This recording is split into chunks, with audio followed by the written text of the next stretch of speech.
用ราบูดิตุติปีเลฟเซนอนเนนุกะโกโลชัตตาติโวกราเซนบูดิโนโกดิตา用ราบูดิตุติเน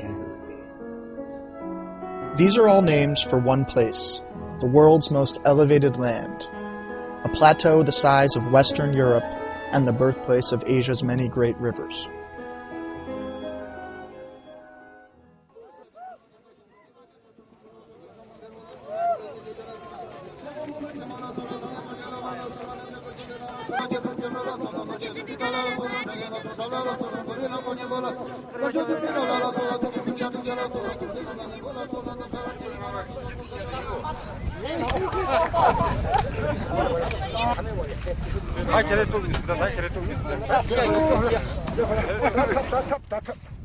Here, culture and tradition are deeply entwined with Mother Nature.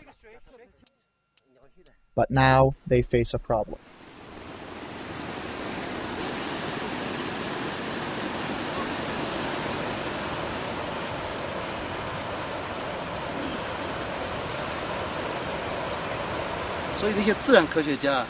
The judgment of natural scientists is that the Yangtze source and nearby regions are very sensitive to climate change. Here, it comes sooner than in other areas, and it's more sensitive. The thing that has just concerned me is places like Nanunami. So at this site, above 20,000 feet, at the source of these big rivers, there has been no net accumulation of snow since at least 1950. That means these glaciers are not just retreating at the margins. They are losing mass from the surface down at the highest point on the glacier. Whether we're talking about the Himalayas or the Andes or the ice fields of Africa, it's all the same story. The isotopes are saying the temperatures are warming, the glaciers are retreating in all these places. In more than 30 years studying glaciers, Thompson has gone on 54 expeditions to 15 countries. Qualcaya in Peru has lost 25% of its ice in 30 years. Although Peru was once 80% powered by hydroelectricity, it now has had to build coal-fired plants to make up for the shortfall during the dry season, when hydro turbines often run at only 20% of capacity. And you can think of a glacier as a water bank account that has been built up for over thousands of years.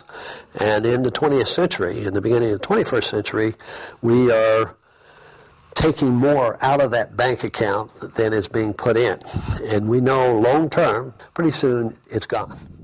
Chinese scientists estimate that China's glaciers are melting away a whole Yellow River's worth of water every year.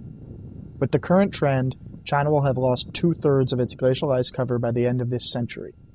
This estimate, however, does not factor in the complication of accelerating warming, which is commonplace in glacial territories. A lot of snow and ice caps have melted, but many only see a topic for academic discussion. The problem actually very much affects people's livelihoods here. For example, nomads used to start milking yaks and making butter in May. Now production is delayed until July, which means the nomads have 2 fewer months of income.